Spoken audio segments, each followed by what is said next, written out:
துப்பாக்கியை பிடிங்க சிவா அப்படின்னு சொல்லிட்டு கொடுத்துட்டு போறாரு. தனக்கு துப்பாக்கியை கொடுத்தவர்கிட்டே திருப்பி துப்பாக்கியை காட்டுறது எந்த அளவுக்கு நியாயம்? ஃபர்ஸ்ட் அனௌன்ஸ் பண்ணது பராசக்தி. அதாவது விஜய் வந்து துப்பாக்கியை கொடுக்குற மாதிரி சிவகார்த்திகிட்ட கொடுத்துட்டு வேணும்னே பொங்கலோட கிளாஷ் பண்ண வர்றாரு. பாத்தியா, இதுக்கு பின்னாடி வந்து ஒரு பொலிட்டிக்கல் ஸ்ட்ராட்டஜி ஒன்று இருக்கு. விஜய் படத்தை வந்து காலி பண்ணணும் அப்படிங்கிற மாதிரி பண்ணிட்டு இருக்காங்க அப்படிங்கிற விஷயம்லாம் இருக்கு. 2025 பொங்கல் தியேட்டர் ஓனர்ஸ் நிறைய பேர் சொன்னாங்க பொங்கல் பொங்கலாவே இல்லை. ஆனா அப்படியே ஆப்போசிட்டா இந்த வருஷம் பொங்கலுக்கு வந்து 2 படங்கள், ஜனநாயகன், பராசக்தி. சிவகார்த்திகேயன் உண்மையிலே விஜய் பிளான் பண்ணி தான் வராங்களா, மோதணும்னு தான் ட்ரை பண்றாரா? கேள்வியே இல்ல, ஆமானே சொல்றாங்க. நமக்கு ஃபெஸ்டிவல் அப்போ படத்துக்கு போறதுன்றது ஒரு கல்ச்சர். கோட்ல அப்படி ஒரு சீன் வந்து வெங்கட் பிரபு வச்சிருக்காரு. விஜய் வேணான்னு சொல்றது எவ்வளவு நேரம் ஆகும்? ஆனா அந்த டைலாக் வச்சதே விஜய் தானே சொல்றாங்க. ரொம்ப அழகா ஒண்ணு இருக்குல்ல, எவ்வளவு பிடிச்சிருந்தது நமக்கு. இது வந்து கெடுக்கிற மாதிரி வருது. ஜனநாயகன் போலாமா பராசக்தி போலாமான்ற ஒரு டாபிக் வரும்போது அப்படிங்கிற அந்த டிஸ்கஷனுக்குள்ள போகவே விடல மக்களை. அதுக்கு முன்னாடி குறுக்க இந்த கௌசிக் வந்தான்ற மாதிரி இவரு காலி பண்ண பாக்குறாரு. போயிட்டு இருக்கு. படம் ரிலீஸ் ஆகுது அந்த முந்தா நாள் நைட்லாம் ஒரு இது தூக்கமே வராது.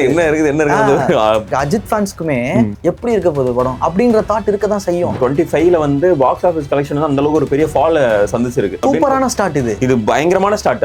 தமிழ் சினிமா அடுத்த இடத்துக்கு போறதுக்கு அது வந்து ஒரு மிகப்பெரிய ஹெல்ப்ஃபுல்லா இருக்கும் அப்படின்ற மாதிரி தான்.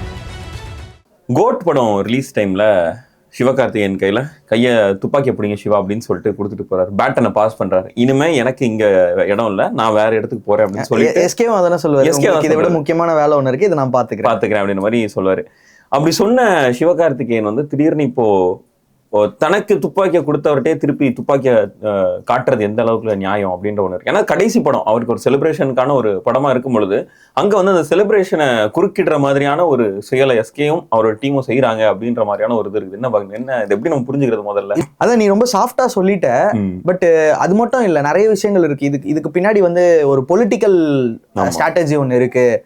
அதாவது விஜய் படத்தை வந்து காலி பண்ணணும் அப்படிங்கிற மாதிரி ஒருத்தவங்க வந்து பண்ணிட்டு இருக்காங்க அப்படிங்கிற விஷயம்லாம் இருக்கு. நம்ம அந்த பொலிட்டிக்கல் அதுக்கு பின்னாடி இதுக்குள்ள நம்ம போவேனா, இது அந்த சேனல் கிடையாது. ஆனா நம்ம என்ன டிஸ்கஸ் பண்ணலாம் அப்படின்னா, ஏன் ஒரு படம் வரும்போது இன்னொரு படம் வரக்கூடாதா, என்ன நடக்குது இதுக்கு பின்னாடி, என்ன நடந்துச்சு அப்படிங்கிற அந்த விஷயத்த வந்து நம்ம டிஸ்கஸ் பண்ணலாம். இதுக்கு முன்னாடி இல்ல, நான் அந்த ஒரு படம் வர்ற டைம்ல இன்னொரு படம் வரக்கூடாதா அப்படின்ற ஒரு இது வரும்போது நான் 2023 பொங்கலுக்கு நான் போறேன். அங்க வந்து 2 படம் ரிலீஸ் ஆச்சு. வாரிசு, துணிவு. அது வந்து இதே மாதிரி தான் பெருசா என்னது ஒருத்தர் கிளாஷ் பண்ணிக்க போறாங்க, அவ்வளவுதான், பயங்கரமா இருக்க போகுது அப்படின்ட்டு கிட்டத்தட்ட ஒரு 10 வருஷத்துக்கு அப்புறமா அந்த கிளாஷ் நடக்க போகுது அப்படின்ற மாதிரிலாம் பயங்கரமா பேசிட்டு இருந்தேன். வீரம் ஜில்லாக்கு அப்புறம் கிளாஷ் நடக்க போகுது அப்படின்ட்டு. ஆனா உண்மையா சொல்ல போனா 2 பேருக்கும் அந்த மாதிரி இந்த ஒரு ஈகோ கிளாஷோ அப்படிலாம் எதுவும் கிடையாது. ஆனா இது இந்த படத்துக்கான ஒரு பிசினஸ், இதுக்கு பின்னாடி ஒரு காரணம் இருக்கு அப்படின்னு சொல்லிட்டு இந்த 2 படம் ரிலீஸ் ஆச்சு. உண்மையா சொல்ல போனோம் அப்படின்னா அந்த டைம்ல அதிக சந்தோஷப்பட்டது வந்து தியேட்டர் ஓனர்ஸா தான் இருப்பாங்க. 2 பேர் படமும் வருது. 2 பேர் படமும் வருது. 2 பக்கமும் செலிப்ரேஷன், டபுள் த மணி. அதுவும் கிட்டத்தட்ட இதே தான். இந்த ஜனவரி 10 டைம்ல பொங்கல் டைம்ல தான் ரிலீஸ் ஆச்சு. கரெக்டா அந்த பொங்கலுக்கு 1 வீக் அந்த இதுல ரிலீஸ் ஆன எல்லா பொங்கலுக்கும் ஏதாவது நடக்குது இல்ல. ஆமா. சோ இந்த இது வந்து எப்படி இருக்குன்னா ஒரு பெரிய லாங் கேப் அப்படின்னும் போது மக்கள் ஒரு நாள் இல்ல 2-3 நாள் கூட தியேட்டர் போவாங்க. 2-3 டைம் கூட போவாங்க. அந்த மாதிரி போவாங்க. அப்படி பேக் டு பேக் ரிப்பீட் வாட்ச்காக போவாங்க. முதல்ல என்னன்னா ஃபேமிலியா இந்த ஒரு அம்மா அப்பா குழந்தைங்க மட்டும் போவாங்க. அடுத்து என்னன்னா மாமா வீட்டுல இருந்து வந்துருவாங்க. போவாங்க படத்துக்கு போலாம். பசங்க தனியா போவாங்க. அப்படி போவாங்க. அவங்க ஃபேமிலியை கூட்டிட்டு வருவாங்க. தனியா இருக்கும். இந்த மாதிரி கிட்டத்தட்ட ஒரு 4-5 குரூப்பா, ஒரு 4-5 கேங்கா, ஒரு ஃப்ரெண்ட்ஸோட தனியா போவாங்க அப்படின்னு சொல்லிட்டு 4-5 கேங்கா போவாங்க. அது போகும்போது அங்க இங்க டிமாண்ட் அதிகமா இருக்கும்போது அங்க வந்து சப்ளை அதிகமா இருக்கணும். பேசிக் எக்கனாமிக்ஸ். டிமாண்ட் அதிகமா இருக்கும், சப்ளை அதிகமா இருக்கணும். அப்படி சப்ளை அதிகமா இருக்கிறது வந்து மார்க்கெட்டுக்கு நல்லது. அந்த மாதிரியான ஒரு பொங்கல் தான் 2023 இருந்தது. துணிவும் இருந்தது, வாரிசும் இருந்தது. நமக்கு அது அப்படியே ஆப்போசிட்டான ஒரு பொங்கல் தான் 2024. ஆமா. ஏன்னா வந்து 3 படம் ரிலீஸ் ஆச்சா, அதுல வந்து 2-3 படங்கள் சரியா போகல. பட் நமக்கு ரொம்ப ஃபார்ச்சுனேட்டா கிடைச்சது வந்து மதகஜராஜா. ஆமா, மதகஜராஜா அன்எக்ஸ்பெக்டடா ஹிட் கொடுத்துச்சு, எல்லாருக்கும் பிடிச்சிருந்துச்சு. போன வருஷம் பொங்கலுக்கு நிறைய கம்ப்ளைண்ட்ஸ் என்னவா இருந்துச்சுன்னா, போய் என்ஜாய் பண்ற மாதிரி இல்ல, இவ்வளவு பெரிய வீக்கெண்ட் இருக்கு. நமக்கு அதோட ஆப்போசிட் பொங்கலா தான் வந்து பாத்தீங்கன்னா 2025 பொங்கல். இந்த வருஷத்தோட பொங்கல் வந்து நமக்கு படங்கள் பெருசா இல்ல. வந்த படங்கள்லயே வந்து அன்பார்ச்சுனேட்டா நமக்கு வந்து மதகஜராஜா பெரிய ஹோப்பு கொடுத்து அந்த படம் நல்லா ஓடுச்சு. ஆனா ஒரு 3 படத்துல 2 படம் சரியா போகாதது வந்து ஆடியன்ஸா நிறைய கம்ப்ளைண்ட். தியேட்டர் ஓனர்ஸ் நிறைய பேர் சொன்னாங்க பொங்கலாவே இல்ல, நிறைய ஃபுட்ஃபால்ஸ் கம்மியா இருந்துச்சு. மதகஜராஜா சோலோவா நல்லா போச்சு, பட் கூட ரிலீஸ் ஆன 2 படங்கள் சரியா போகல அப்படிங்கிற அந்த இது இருந்துச்சு. ஆனா அப்படியே ஆப்போசிட்டா இந்த வருஷம் பொங்கலுக்கு வந்து 2 படங்கள், ஜனநாயகன், பராசக்தி. இப்ப ஏன் 2 படம் ஏன் ரிலீஸ் 2 ஆகுது? படம் வருது அப்படிங்கறதும் பேசுறாங்க. நமக்கு இது புரிஞ்சுக்க முடியல. படங்கள் 2 படங்கள் வந்தது அப்படின்னாலுமே ஏன் இப்படி அப்படின்ற ஒரு தாட் வருது. படங்கள் இல்ல அப்படின்னாலுமே ஒரு இது வருது நமக்கு. இங்க இந்த விஷயத்துல ரொம்ப சீரியஸா பார்க்க போறது என்னன்னா, சிவகார்த்திகேயன் உண்மையிலே வந்து விஜய வந்து பிளான் பண்ணி தான் வராங்களா, மோதணும்னு தான் ட்ரை பண்றாரா அப்படின்ற ஒரு கேள்விதான் பெருசா கேள்வியே இல்ல. ஆமா ஆமானே சொல்றாங்க. ஸ்டேட்மெண்ட் அவர் வந்து மோதிரத்துக்கு தான் வராங்க அப்படிங்கறத வந்து சொல்றாங்க. ஃபர்ஸ்ட் வந்து என்னன்னா, நான் இதுல எப்படி பாக்குறேன் அப்படின்னா, இதோட நியூஸ் வேல்யூவை ஃபர்ஸ்ட் பார்க்கலாம். இதோட நியூஸ் வேல்யூ என்னன்னா 2 நியூஸ் வருது. ஒண்ணு நான் சொன்ன மாதிரி மோத தான் பாக்குறாரு சிவகார்த்திகேயன் விஜயோட. 2வது அவங்க வந்து 14th ரிலீஸ் பண்ணும் போது நிறைய டிஸ்ட்ரிபியூஷன் சிக்கல்கள் வருது. அப்போதான் அவங்க ரியலைஸ் பண்றாங்க, நம்ம தப்பான டேட்டை கொடுத்துட்டோம் போல இருக்கு, அப்ப நம்ம இன்னும் கொஞ்சம் ப்ரீபாண்ட் ஆனா நம்ம பெட்டரா வந்துடலாம் அப்படின்னு நினைக்கிறாங்கன்றதுனால 10 ரிலீஸ் பண்றாங்க. இந்த 2மே அன்அஃபிஷியல் ஸ்டேட்மெண்ட் தான். எதுவுமே வந்து ப்ரொடக்ஷன் சைட்ல இருந்தோ இல்ல ப்ரொடியூசரோ யாரும் சொல்லல. அவங்க இந்த மாதிரி டீம்ல இருந்து யாரும் அந்த மூவி டீம்ல இருந்து யாரும் சொல்லல, அஃபிஷியலா வரல இது 2மே. ஆனா இதோட நியூஸ் வேல்யூ எதுக்கு இருக்கு? நாங்க வந்து டிஸ்ட்ரிபியூஷன்ல பிரச்சனை இருக்கு, அதனால 10ஆம் தேதி வரோம் அப்படின்னா நமக்கு அப்படியா? சரி டிஸ்ட்ரிபியூஷனே சரி, ஓகே ரைட். இதே எஸ்கே வந்து விஜய மோத ட்ரை பண்றாரு, துப்பாக்கி கொடுத்தவருக்கே வந்து இந்த மாதிரி பண்றாரு, இன்னும் நிறைய வேர்ட்ஸ் வருது, நம்ம அதை சொல்லல. அப்படின்னா இதோட நியூஸ் வேல்யூ பெருசா இருக்குல்ல. அப்ப இதுதானே மக்கள் வந்து அப்படியே என்ஜாய் பண்ணுவாங்க, இதுதானே நம்ம கொடுக்கணும்னு நினைச்சு சில பேர் இதை பத்தி பேசுறாங்க. இவ்வளவுதான் இந்த பேசிக் இதுவே. அப்போ 2மே ஸ்பெகுலேஷன்ஸ் தான், 2மே ரூமர்ஸ் தான். அப்ப 2மே ஈக்குவலா போயிருக்கணும்ல. ஒண்ணு மட்டும் அதிகமா இருக்குன்னா கொஞ்சம் மசாலா இருக்கு, கொஞ்சம் பாக்ஸ் ஆபீஸா இருக்கு ஒரு நியூஸ். எக்ஸாக்டா அந்த கமர்ஷியல் விஷயத்தை எடுத்துக்கிட்டாங்க. அதை வந்து அதை ஜோடிச்சு அலங்காரம் பண்ணி இந்த மாதிரி சொல்லிட்டாரு, இந்த மாதிரி இது பண்ணிட்டாரு, ஐயோ அவர் பண்ணது ரொம்ப பெரிய தப்பு. எனக்கு ஃபர்ஸ்ட் அனௌன்ஸ் பண்ணது பராசக்தி தான். ஆக்சுவலா அனௌன்ஸ்மென்ட்ன்றது ஜனநாயகன் வந்தது, பட் ஆனா இந்த டேட் அனௌன்ஸ் பண்ணது பராசக்தி. பொங்கல் ஸ்லாட் வந்து. ஆனா ஜனநாயகனோட அனௌன்ஸ்மென்ட்ல வந்து அக்டோபர் 25 தீபாவளி ரிலேட்டட். அந்த அக்டோபர்ல ஏதோ ஒரு கரெக்ட்டா டேட் என்னன்னு தெரியல. இல்ல அக்டோபர் 2025. ஆமா அக்டோபர் 2025 அந்த மாதிரி இருந்தது. தீபாவளி ரிலேட்டடா வர பிளான் இருந்துச்சு அப்படின்ற மாதிரி தான் இருந்தது. அது போக போக போக அதுக்கு வந்து நாள் கொஞ்சம் தள்ளி போயிடுச்சு. இதுக்கு பின்னாடி அதுக்கு பின்னாடியுமே ஜனவரி மாசத்துக்கு மேல வந்துச்சுன்னா அங்க இருந்து பாலிடிக்ஸ் இது இருக்கும், ஸ்மூத்தா டிரான்சிஷன் இருக்கும் அப்படின்ற. ஏன்னா ஜனவரி மாசம் படம், ஏப்ரல் மேல எலெக்ஷன் அப்படின்னும் போது ஒரு 3 மாசம் கரெக்டா அந்த கேப் டக்குன்னு அப்படி பண்ணிக்கலாம், அந்த கேபிட்டலைஸ் பண்ணிக்கலாம். அந்த ஒரு லெட்ஸ் சே ஒரு கேம்பெயினிங்க்கு அது ஹெல்ப் பண்ணும் அப்படின்ற மாதிரி இல்ல. சூப்பர் தான். ஆமா அது ஒரு கடைசி படம், அதுக்குள்ள அவரோட பொலிட்டிக்கல் அஜெண்டாவை கூட ஒரு அவரோட நெக்ஸ்ட் இன்னிங்ஸ்க்கு இப்போ என்ன சொல்லுவாங்கன்னா, இப்போ ஒரு எபிசோட் முடியுது, ஒரு சீரிஸ்ல ஒரு எபிசோட் முடியுதுன்னா நெக்ஸ்ட் சீரிஸ்க்கான ஒரு ஹூக் அந்த எபிசோட்ல வச்சு முடிப்பாங்க. நமக்கு அந்த இதுலயே வந்து நமக்கு ஒரு 2-3 மாசம் ஓட்டிடலாம். சோ அப்படி வர்றது வந்து ப்ராப்ளம் இல்ல. அப்போ நான் என்ன கேக்குறேன், ஃபர்ஸ்ட் அனௌன்ஸ் பண்ணது பராசக்தி, திடீர்னு ஜனநாயகன் பொங்கல்னு வராங்க. அப்போ துப்பாக்கிய குடுக்குற மாதிரி விஜய் கொடுத்துட்டு வேணுனே சிவகார்த்திகேயன் வந்து இது பண்ண பாக்குறாங்க. ஹெட்லைன்ஸ் மாதிரி பேசுறீங்க, இப்படி பேசினா எப்படி இருக்கும்? அதாவது விஜய் வந்து துப்பாக்கிய குடுக்குற மாதிரி சிவகார்த்திகேயன் கொடுத்துட்டு வேணுனே பொங்கலோட கிளாஷ் பண்ண வர்றாரு பாத்தியா அப்படின்னு சொல்றதும் வாஸ்தவம் தானே. ஆனா இப்படி சொன்னா எவ்வளவு நமக்கே சிரிப்பு வருது, என்னப்பா பேசுறீங்க அப்படிங்க. நான் அந்த ஆஸ்பெக்டையும் நான் அப்படிதான் பாக்குறேன். ஒரு ஸ்டார் வந்து அந்த படத்துல நடிக்கிற ஒரு ஹீரோவால ரிலீஸ் டேட்டோட சஜஷன்ஸோ அந்த இது இருக்கும், அது முடியவே முடியாத நான் சொல்லல, இந்த டேட் வரலாமே இந்த டேட் வரலாமே. ஆனா அதை சுத்தி ஒரு பிசினஸ்னு ஒண்ணு இருக்குல்ல, அது எந்த ஹீரோ கையிலுமே இல்ல.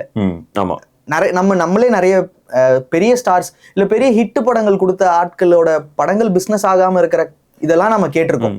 என்னடா கடைசி படம் செம்ம ஹிட் கொடுத்துருக்காரு, ஏன் பிசினஸ் ஆகல, ஏன் ஓடிடி ரைட்ஸ் போல, ஏன் சேட்டலைட் ரைட்ஸ் போல, இவ்வளவு விஷயங்கள் சொல்லியிருக்காங்க, கேட்டிருக்கோம். அப்படி இருக்கும் போது அந்த விஷயம் அந்த ஸ்டார் கையில இல்ல அப்படின்னும் போது இந்த விஷயம் வந்து எதனால அப்படிங்கறது வந்து அவங்க அபிஷியலா சொல்லட்டும், அவர் அதை சொல்லாம விட்டாலும் ஓகே தான். பட் இவர் வந்து இவரை போட்டி போட போறாரு, அவரை வந்து இன்னைக்கு என்னமோ 2 படம் வர்றதுக்கு போட்டின்னு பேசிக்கிட்டு இருக்காங்களே, அப்படியே ஒரு 30 வருஷம் பின்னாடி போங்க, தீபாவளி பொங்கலுக்கு எடுத்து பாருங்க, 11 படம் ரிலீஸ் ஆகும், அதுல 5 படம் சத்யராஜ் படம், அவரே நடிச்சிருப்பாரு, ஹீரோவா இருப்பாரு, ஒரு படத்துல வில்லனா இருப்பாரு, இந்த மாதிரி 5 படம் சத்யராஜ் சார் படம் வரும். அப்போ அன்னைக்கு நம்ம என்ஜாய் பண்ணிருக்கோம்ல, கிட்டத்தட்ட அந்த 5 படங்களே நல்லா போகும், அந்த 11 படமே நல்லா போகும். நான்லாம் ஒரு வாட்டி ஏதோ சும்மா ஒரு இதுல பார்த்தேன், என்னென்னமோ படம் பேரு எனக்கு மறந்துருச்சு படங்களோட பேரு. எல்லாமே ஐகானிக் படங்களா இருக்கு, ஒரே நாள் ரிலீஸ் ஆயிருக்கு. பொங்கலுக்கோ தீபாவளிக்கோ ஒரே டைம்ல ரிலீஸ் ஆன படங்களா இருக்கு. அப்போ அதெல்லாம் என்ஜாய் பண்ணி. ரொம்ப ரீசெண்ட் எக்ஸாம்பிள் பைசன் டூட் எடுத்துக்கலாம். 2 படம், ரெண்டுமே என்ன சொல்ற ஒரு அப்கமிங் ஸ்டார்ஸ் தான். துருவ் விக்ரமே என்னன்னா ரொம்ப ஒரு ஏர்லி டேஸ்ல இருக்காரு. பிரதீப் ரங்கநாதமே அவரோட ஏர்லி டேஸ்ல இருக்காரு. இவருக்கும் 3வது படம், இவருக்கும் 3வது படம் தான் நினைக்கிறேன். துருவ் விக்ரமுக்கும் 3வது படம் தான் ஆஸ் a ஹீரோவா பார்த்தா. Okay okay. 2 பேருமே கிளாஷ் விடுறாங்க, அவ்வளவுதான் மாசம் இதாயிர போகுது அப்படின்னு பார்க்கும்போது 2மே ஓடுது, 2மே சூப்பர் ஹிட். 2மே எந்த அளவுக்கு ரசிகர்கள் என்ஜாய் பண்ணாங்க அந்த அளவுக்கு பாக்ஸ் ஆபீஸ்ல ஹிட் ஆச்சு. டீசல் நல்லா இருந்ததுன்னா அதுவும் பார்க்க ரெடியா இருந்தாங்க. கண்டிப்பா இருந்திருப்பாங்க. டீசலுக்கு சரியான ரெஸ்பான்ஸ் வராததுனாலதான் அந்த படத்தை அந்த ரூல்ட் அவுட் ஆச்சு. பட் டீசல் நல்லா இருந்ததுன்னா 3மே போயிருக்கும். ஏன் ஹரிஷ் கல்யாணுக்கு அவ்வளவு பெரிய வேல்யூ இருக்கு. அதேதான். ஏன்னா அவருமே என்ன கடைசி 2-3 படம் சூப்பர் ஹிட், பார்க்கிங் லவர் வந்து அப்படின்னு சொல்லிட்டு எக்ஸ்பெக்டேஷன் இருந்துச்சு ஹரிஷ் கல்யாண் படத்துக்கு. அது வேர்டிக்டா சரியா வராத போதுதான் டக்குன்னு இந்த 2 ஆனா 2 படம் நல்லா இருக்குன்னும் போது இல்ல டூடு தான் நான் போவேன், இல்ல பைசன் தான் போவேன் அப்படின்னு டிசைட் பண்ணல யாருமே. 2 படமும் போச்சு. இது ஒரு 100 கோடினா அது ஒரு 75-80 கோடி கரெக்ஷன் ஆச்சு. அப்படின்னு அது தீபாவளிக்கு ரிலீஸ் ஆச்சு. சோ அந்த மாதிரி இப்போ ஒரு இடத்துல ஒரு கண்டிப்பா ஒண்ணும் இல்ல, பொங்கலுக்கு யார் தான் ஊருக்கு போகாம இருப்பா. இப்போ ஊர்ல இருந்து சிலர் வந்து சென்னைக்கு வராங்க, சென்னையில இருந்து சிலர் ஊருக்கு போறாங்க அப்படின்னும் போது கண்டிப்பா அந்த இடத்துல ஒரு செலிப்ரேஷன் இருக்கும். செலிப்ரேஷன் இருந்துச்சுன்னா நிறைய மக்கள் கூடுவாங்க. மக்கள் கூடும்போது சரிவா இதே சாயங்காலத்துக்கு மேல என்ன பண்றதா தியேட்டருக்கு போவோம் அப்படின்னு சொல்லிட்டு போறவங்க நிறைய பேர் உண்டு. அப்படின்னும் போது அவங்களுக்கு அங்க போய் நிக்கிறதுக்கு சாய்ஸஸ் அதிகமா இருக்கு. நமக்கு நல்லது ஃபெஸ்டிவல் அப்போ படத்துக்கு போறதுன்றது ஒரு கல்ச்சர். காணும் பொங்கல்லாம் பீச்சுக்கு எப்படி போய் சொல்றாங்களோ அதே மாதிரி பொங்கல் படத்துக்கு போறோம். பொங்கலோ தீபாவளியோ கிறிஸ்துமஸ்க்கு கூட சொல்றேனே, கிறிஸ்துமஸ் ஒரு நாள் தான் வருது. அப்பவுமே நிறைய பேர் வந்து காலையில சர்ச்சுக்கு போயிட்டு அடுத்து படத்துக்கு போறவங்களும் இருக்காங்க. சோ அது ஒரு கல்ச்சர். நமக்கு ஃபெஸ்டிவல்னா படம் இருக்கணும், அது நம்மளோட கல்ச்சர். அப்போ வந்து இந்த படம் வருது, இந்த படம் வரக்கூடாது, அந்த படம் வரக்கூடாது, இந்த படம், இந்த டாபிக் உள்ள போறதே எனக்கு வந்து ரொம்ப அன்ஹெல்த்தியா ஃபீல் ஆகுது. என்ன சொல்லுவாங்க, ரொம்ப டிக்டேட்டர்ஷிப்பா ஃபீல் ஆகுது. ஏன் நீங்க இந்த டைம்ல வரீங்க? இது இவங்க அவங்க நிலை எல்லாருமே சொல்றேன். நான் இப்போ நம்ம பேசணும்ல, விஜயே வந்து இப்படி ஒண்ணு பண்ணுவாரா, அது சொல்லும் போது எவ்வளவு சிரிப்பா இருந்துச்சு. கோட்ல அப்படி ஒரு சீன் வந்து வெங்கட் பிரபு வச்சிருக்காரு, விஜய் வேணான்னு சொல்றதுக்கு எவ்வளவு நேரம் ஆகும்? எங்க கேமியோ பண்ணட்டும், இப்படி ஒரு சீன் வேண்டாம் அப்படின்னு சொல்றதுக்கு எவ்வளவு, அந்த டைலாக கட் பண்ணி தூக்கிடுங்கன்னு சொல்றதுக்கு விஜய்க்கு எவ்வளவு நேரம் ஆகும்? ஆனா அந்த டைலாக் வச்சதே விஜய் தானே சொல்றாங்கல்ல. அப்போ அதுல ஒரு விஷயம் இருக்குல்ல, ரொம்ப அழகா ஒண்ணு இருக்குல்ல. அவரு பேட்டன் பாஸ் பண்ணணும்னு நினைச்சாரா, இல்ல சிவகார்த்திகேயனுக்கு அப்படி ஒரு விஷயத்த கொடுக்கணும்னு நினைச்சாரான்னு நமக்கு தெரியல. ஆனா அந்த சீன் வைக்கும் போது எவ்வளவு நமக்கு அழகா இருந்தது, எவ்வளவு கொண்டாடணும் அந்த சீனை, எவ்வளவு பிடிச்சிருந்தது நமக்கு. அது இது வந்து கெடுக்கிற மாதிரி ஒரு டாபிக்ஸ் வருது.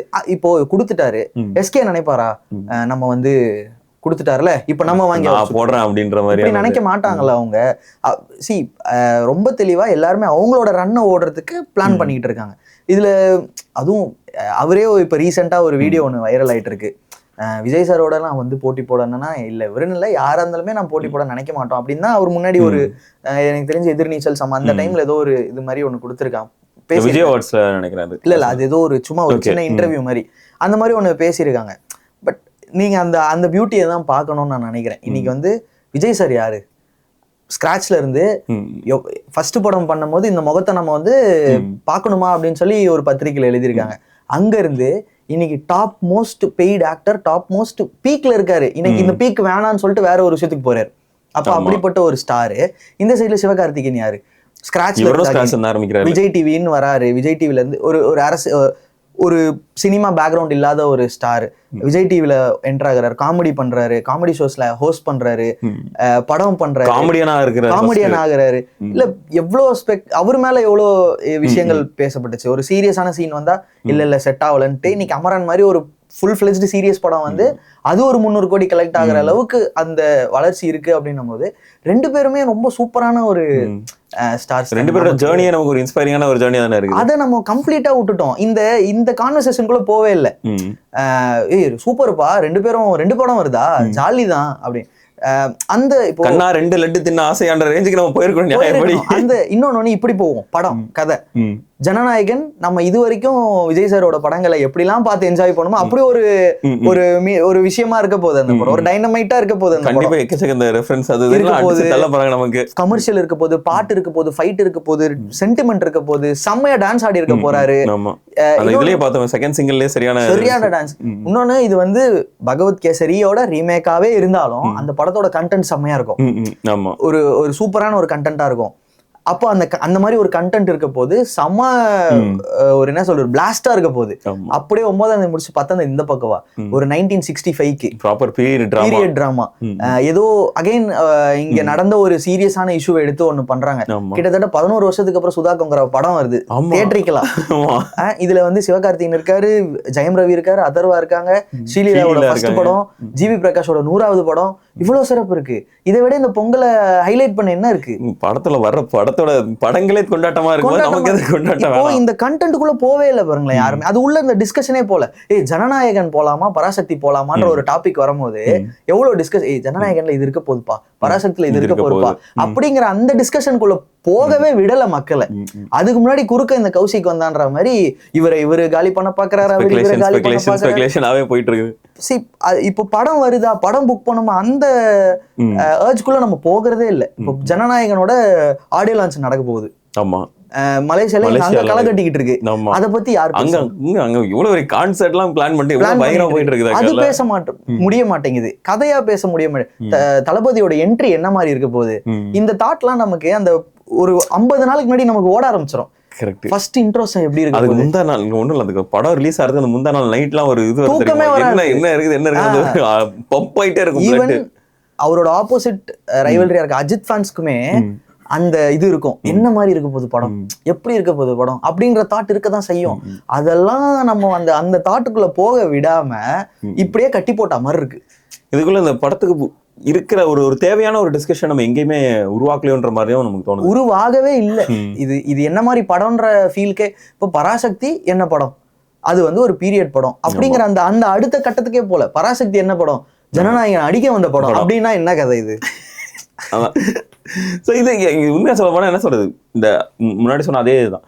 இந்த மாதிரி படம் வர்றதா இருக்கட்டும், இல்லை இப்படி ஒரு டிஸ்கஷன், இப்படி ஒரு பயங்கரமா டிபேட் வரதா இருக்கட்டும், அந்த எண்ட் ஆஃப் த டேல மார்க்கெட் வந்து கண்டிப்பா ஒரு நல்ல விஷயத்தை கொண்டு போகும். மார்க்கெட்டுக்கு எந்த அளவுக்கு நல்லதோ அதே அளவுக்கு ஃபேன்ஸுக்குமே நல்லது. ஏன்னா இவ்வளவு வெரைட்டி இருக்கிற சந்தோஷம் தான், சந்தோஷமா பார்த்துட்டு ஜாலியா போயிட்டு. 9ஆம் தேதி ஆரம்பிச்சு நான் பாட்டு நின்றேன். இந்த பசங்க படத்துல பக்கடா என்னவான் தெரியுமா, இத்தனை லீவ் இருக்கு, 1 2 3 கிட்டத்தட்ட 10 நாள் மேல வருது. இந்த வீக்கெண்ட் ஆரம்பிச்சு அடுத்த வீக்கெண்ட் வரைக்கும் லீவு. இப்போ இந்த மாதிரி பெரிய படங்கள் வரும்போது வீக்கெண்டோ வீக் டேஸோ கணக்கே கிடையாது. நீங்க அந்த 10 நாள் கூட்டம் இருக்கும். முடிஞ்சாலுமே அடுத்த படம், பெரிய படம் எது வருதோ, பெரிய படமோ இல்ல அடுத்த முக்கியமான படம் எது வருதோ அது வரைக்கும் ஓடும், கூட்டம் இருக்கும். அது வரைக்கும் ஓடும் அந்த படம். கிட்டத்தட்ட 1 மாசம் நமக்கு இருக்க சந்தோஷம் தான், சந்தோஷமாவே பார்த்துட்டு போகயா. ஃபர்ஸ்ட் ஒரு 9ஆம் தேதியில இருந்து பொங்கல் வரைக்கும் எத்தனை வாட்டி வேணாலுமே அந்த படத்தை நம்ம ரிப்பீட் பண்ண முடியும். 2 படம் இருக்கு, நிறைய ஆடியன்ஸ் உள்ள வருவாங்க. 2 படமும் நல்லா இருந்ததுன்னா இன்னும் நல்லது. நம்ம எல்லாம் சொல்றோம்ல, தமிழ் சினிமால போன இந்த 25ல வந்து பாக்ஸ் ஆஃபீஸ் கலெக்ஷன் அந்த அளவுக்கு ஒரு பெரிய ஃபால் சந்திச்சிருக்கு.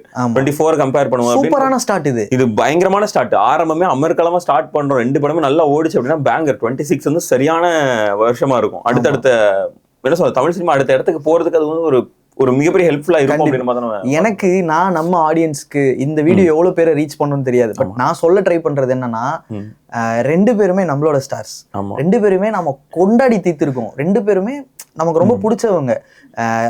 வேரியஸ் 2 பேருக்குமே ஒரு வேரியஸ் ஆஸ்பெக்ட்ஸ் இருக்கு. அதெல்லாம் விட்டுட்டு நம்ம இந்த வார்க்குள்ள, ஃபேன் வார்க்குள்ளயோ இல்ல இது ஒரு கேமுக்குள்ள போயிட வேணாம். நான் ரொம்ப ஹாப்பியா பாக்குற நிறைய இது என்னன்னா, ட்விட்டர்ல வந்து ஒரு பக்கம் பயங்கரமா நெகட்டிவிட்டி போயிட்டு இருந்தாலும் நிறைய விஜய் சாரோட ஃபேன்ஸ் பேஜஸ்லாம் இருக்குல்ல, சூப்பரா எடிட் பண்ணி போடுறாங்க. அந்த துப்பாக்கி கொடுக்குற சீனை போட்டு 2 பேரும் வராங்கடா ஒரே இடத்துல, அந்த 2 பேருமே வராங்களா அப்படிங்கிற ஒரு ஹைப்பை கிரியேட் பண்ணி அவங்க வந்து எஸ்கேக்கு சப்போர்ட் பண்றதா இருக்கட்டும். இப்போ எஸ்கே ஃபேன்ஸ் பேஜ்ல இருந்து வந்து ஜனநாயகனும் வருது, 2 படமே சூப்பரா ஓடணும் அப்படின்னு போடுறது இதுவுமே இருக்கு. இவங்க எல்லாரையும் மறைச்சிட்டு அந்த ஒரு வார வந்து முன்னிறுத்துறது வந்து என்ன சொல்றது, அநியாயமா படுது. விஜய் ஆர் எஸ்கே கிடையாது, விஜய் அண்ட் எஸ்கே அந்த மாதிரி கொண்டு நமக்கு ஒரு 10 வருஷத்துக்கு முன்னாடி போவோம். 10 வருஷத்துக்கு முன்னாடி போய் சிவகார்த்திகேயன் அண்ணா படமும் விஜய் சார் படமும் ஒன்னா ரிலீஸ் ஆகுதுன்ற அந்த சிச்சுவேஷனே இல்லாம இருந்தது இல்ல. இன்னைக்கு அந்த சிச்சுவேஷன் வருது இல்ல. அதுதான் அது தமிழ் சினிமாவோட வெற்றி தானே, அப்படின்ற மாதிரி நம்ம கொண்டாட வேண்டியதானே. இது ஒரு வெற்றி தானே. இது ஒரு ஹாப்பியான ஒரு விஷயம். இப்போ தியேட்டர் ஓனர்ஸ் வந்து நான் 2-3 விஷயங்கள் பார்த்தேன். தியேட்டர் ஓனர்ஸ் வந்து இன்னும் 26 வந்திருக்கலாம், ரிபப்ளிக் டே அந்த மாதிரி வந்திருக்கலாம் அப்படிங்கிற மாதிரி சொல்லிட்டு இருந்தாங்க. பராசக்தி வந்திருக்கலாம், இன்னும் ரன் இருந்திருக்கும் எல்லாமே. பட் ஒரு படம் வச்சு மட்டுமே பொங்கலை ஓட்டிட முடியுமா?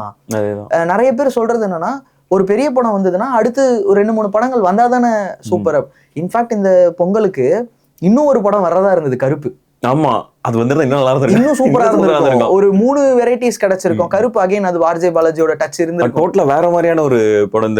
இந்த ஒவ்வொன்றுமே ஒவ்வொரு வெரைட்டில இருக்கும். நல்லது தானே நமக்கு, ஒரு ப்ராப்பர் ஃபுல் மீல்ஸ் மாதிரி இருக்கும். அதுதான் நம்ம ஆடியன்ஸ் சொல்ல வருது என்னன்னா, 2 படங்கள் நமக்கு வந்து அப்படியே லட்டு மாதிரி நமக்கு கிடைக்குது. அதை நம்ம பார்த்து என்ஜாய் பண்ணுவோம். எண்ட் ஆஃப் த டே எந்த படம் நல்லா இருக்கோ அதுதான் அது சக்சஸ் ஆக போகுது. 2 படம் நல்லா இருந்தா நம்ம நிறைய பார்த்திருக்கோம். 2 படமும் ஹிட் ஆக போகுது. மெர்சல் ரிலீஸ் ஆன டைம்ல தான் மேயாதமான் ரிலீஸ் ஆச்சு. ஆமா, மேயாதமான் ஹிட் ஆச்சு. மேயாதமான் இத்தனைக்கும் ஒரு என்ன சொல்ற, ரொம்ப எஸ்டாப்லிஷ்டான ஸ்டார், எஸ்டாப்லிஷ்டான டைரக்டர், அவ்வளவுதான் பெரிய அதெல்லாம் கிடையாது. இந்த படம் ஓடிச்சு, இந்த படம் நல்லா இருந்துச்சுன்றாங்க. மெர்சல் ஓடுன அதே வேவ்ல இந்த இதுவும் ஓடி. இன்னும் சொல்ல போனா மேயாதமான் டைரக்டரே FDFS மெர்சலுக்கு தான் போயிட்டு போட்டோ போட்டிருப்பாரு. இன்னொன்னு பிகில் ரிலீஸ் அன்னைக்கு கைதி ரிலீஸ் ஆச்சு. இது எவ்வளவு பெரிய சூப்பரான விஷயம். பிகிலும் செம்ம ஹிட் ஆச்சு. அது ஒரு 300 கோடி கலெக்ட் ஆச்சுன்னா கைதியும் 100 கோடி கலெக்ட் ஆச்சு. கைதி டைரக்டர் அடுத்து உடனே விஜய் படம் எடுக்கிறாரு. இன்னைக்கு SK விஜய் அப்படின்ற போது அந்த ஒரு பெரிய டாக், பெரிய நேம்ஸ் வரும்போது இதை எடுத்துட்டு வரலாம், இது நல்லா போகும் அப்படிங்கிற ஒரு அது கிரியேட் வந்து அது நம்ம வந்து இன்னைக்கா நம்ம அதை பாக்குறோம். நம்ம ஒன்னும் வந்து எம்ஜிஆர் சிவாஜி அவங்க காலத்துல இல்ல. இன்னைக்கு மீடியா வளர்ந்து இன்னைக்கு AI வரைக்கும் வந்துட்டோம்ல. அப்ப இது என்னன்றது வந்து மக்கள் கண்டிப்பா தெரியும், அவங்களுக்கு ஆடியன்ஸ்க்கு நல்லா தெரியும். அவங்க இறங்குவாங்க, அவங்க தியேட்டருக்கு போவாங்க. எது நம்ம என்ன சொல்றது, அவங்களுக்கு தெரியும் விஜய் சார் படம் கடைசி படம் போய் பிளாஸ்ட் பண்றோம், அப்படியே கட் பண்ணா அடுத்த நாள் பராசக்தி போய் அதுல என்ன இருக்குன்றத பார்த்து நம்ம அதை போறோம். அப்படிங்கிற இன்னைக்கு அவேர் ஆயிட்டாங்க. இன்னைக்கு மலையாள சினிமாலாம் பார்த்து, இன்னைக்கு வேர்ல்டு சினிமாலாம் பார்த்து எங்களுக்கு தெரியும் அப்படிங்கிற ஒரு இடத்துக்கு வந்துட்டாங்க. சோ நாம இததான் பேசணும்னு நினைச்சோம். ஏன் அந்த this Vijay versus SK, Jananayagan versus Parasakthi, நம்ம வந்து யாஷ் சொல்ற மாதிரி பீஸ்ட் விசஸ் KGF பாக்காதீங்க, பீஸ்ட் அண்ட் KGF பாருங்க. அந்த மாதிரி இதுவும் வந்து ஒரு பராசக்தி அண்ட் ஜனநாயகனா வந்து இருக்கணும்னு தான் நம்ம எக்ஸ்பெக்ட் பண்றோம். கண்டிப்பா வந்து பொங்கலுக்கு செம பிளாஸ்ட் இருக்கு. ஆமா, அண்ட் இதுல உங்களோட ஒப்பீனியன் என்னன்றதை கீழே கமெண்ட் பண்ணுங்க. நெக்ஸ்ட் வீடியோல மீட் பண்ணுவோம்.